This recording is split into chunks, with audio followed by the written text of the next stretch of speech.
Hi, I'm Bill Hodges, and this is East Shore Today. We're going to talk today about amateur radio. Now, if you're not interested in amateur radio, don't tune out, because if we have a storm, if we have a tragedy here, you need to know what amateur radio can do for you. I have Bill Barron here, Programs Director for the Sun City Amateur Radio Club. Bill, welcome to the show. Thank you, Bill. Pleasure to be here. You know, from everything I hear, the backbone of communications in any of these natural emergencies is actually ham radio. That's true. If you can imagine this, most of our first responder groups, say the Sheriff's Office or the Fire Department or the other groups, even the Salvation Army and Red Cross, all have their own communication system that enable good ones, that enable them to talk within their own organizations pretty well.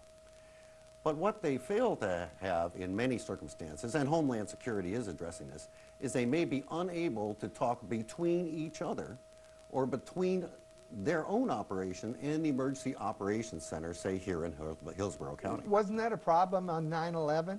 Yes, it is. Did New York City have that same problem amongst their fire and police departments? Yes, it was. Their channels got overloaded in their own internal system, and basically the police department and the Port Authority department and the fire departments had great difficulty in communicating between each other as to what was going on. And that's where amateur radio comes in that we are very experienced in talking with other amateurs around the world. We have portable equipment we have with us, and we are able to assist these groups in being able to make those interdepartmental connections. So how do you do that? Let's say the sheriff needs to talk with the fire department or vice versa. How do you facilitate this? Well, in Hillsborough County, for example, we actually would send an amateur with a radio to the Hillsborough County Sheriff's Central Office. And they would set up right outside the Incident Command Station. And if a communication needed to go from that Hillsborough County station to the Emergency Operations Center, and they were unable, let's imagine that the cell phone lines and phone lines failed as they did. It's not hard to remember, or even imagine, you know, because well, we'll talk about you going to Katrina, but now, we have a failed system, we need to keep in touch. How do we do it? Well, what we do is we actually have two groups in this area. One is called ARES and one is called RACES. ARES is Amateur Radio Emergency Services. It's a group of volunteers. The other one is called RACES. It's Radio Amateur Civil Emergency Services. It's a similar kind of organization that is a holdover from the old civil defense organizations that we used to have in this country. And we have volunteers that actually are pre-assigned for the most part to self-activate in the event of an emergency. I'll give you a very local example. In Sun City Center, we have a number of first responder groups. We have our own security patrol force. We have our own emergency squad ambulance force. We have the Good Samaritans group, if you would, with their vehicles.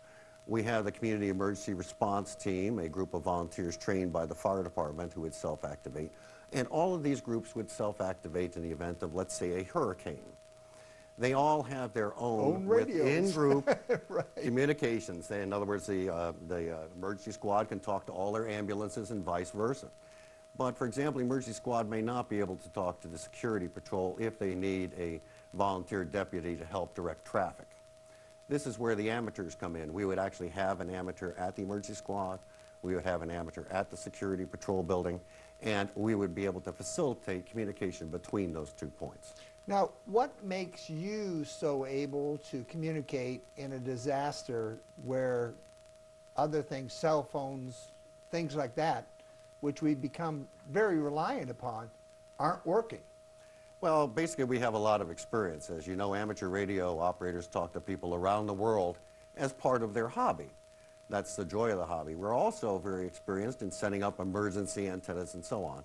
And we have a wide range of radio frequencies we could use in an emergency.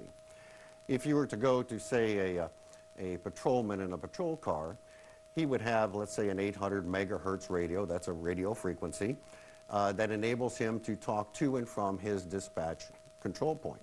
But he can't change that frequency. So if there's static on it or some problem with it? Well, let's say he wanted to change frequency to talk to the fire department. Just as an example, he may not be able to do so given the radio that he's supplied with.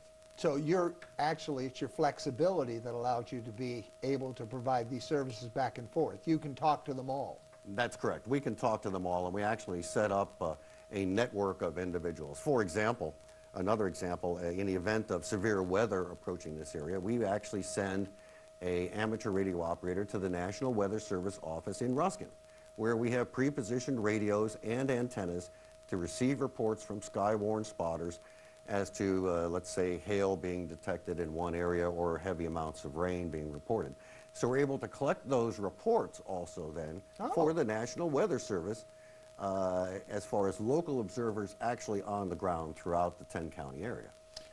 I don't know about everybody, but I suspect there's a lot of folks out there that once upon a time thought, boy, this ham radio thing looks good. And it did. I looked at it. I thought, oh, I want to do that. And then all of a sudden I found out that I had to learn D-dot, D-dot, D-dot, dot, and decided that that really wasn't for me. I'll go to the CB radio instead. What's the requirements today for someone if they choose to become an operator and maybe they'd like to be part of this disaster situation or just talk to friends around the area? Well, you know, that's one of the nice things and nice changes about amateur radio today. You're right, there's this image of very old men sitting in a smoke-filled radio shack or working their CW key, and certainly that's still a key point of amateur radio today, but the rules have changed. The FCC this year has eliminated learning Morse code as a requirement for getting your license. Oh, cool. So you're required to take a multiple choice test, 35 or 50 questions, depending upon your license class. You can get the study manuals for that test. You can actually take training sessions at various amateur radio clubs throughout the county and the 10-county areas here, and get your amateur radio license and get on the air. And the cost is minimal. I think it's $14 to get your amateur radio license, if you would. And that's good for 10 years. Oh, really? So that's a pretty good deal. And what piece of equipment would I have to buy if I got that first license? What piece of equipment would I have to buy, and what would it let me do? Could I talk to the whole world that way? You could. When you get your initial license, your entry-level license, that's called a technician license. And that enables you to operate on what's called the very high frequency or ultra-high frequency bands. And one thing you could do, for example, is pick up a little handheld radio like this one. And these cost about $100. This is a 2-meter, we call it a 2-meter VHF radio. And this has a point-to-point range of about 8 miles. But the nice thing is that throughout this area, there are all kinds of repeater stations. If you think of the same thing as a cell phone tower, except much more powerful. For example, with this radio, I can talk to any station within the 10-county area here, from Pasco County down to Sarasota County and as far east as Polk County. Furthermore, with this radio, using an internet program called Echolink, I can actually use this radio and go through the repeater, push a few buttons on the front here, which give me some tones, and talk to a station that might be in Germany. Oh, really?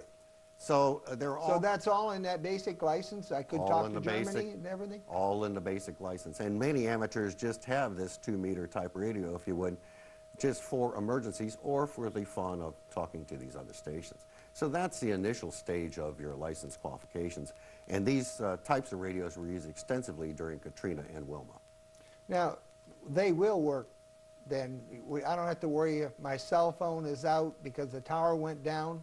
These towers are going to stay up? I've got a little bit of question about that. Even if the towers go down, you still have point-to-point ability.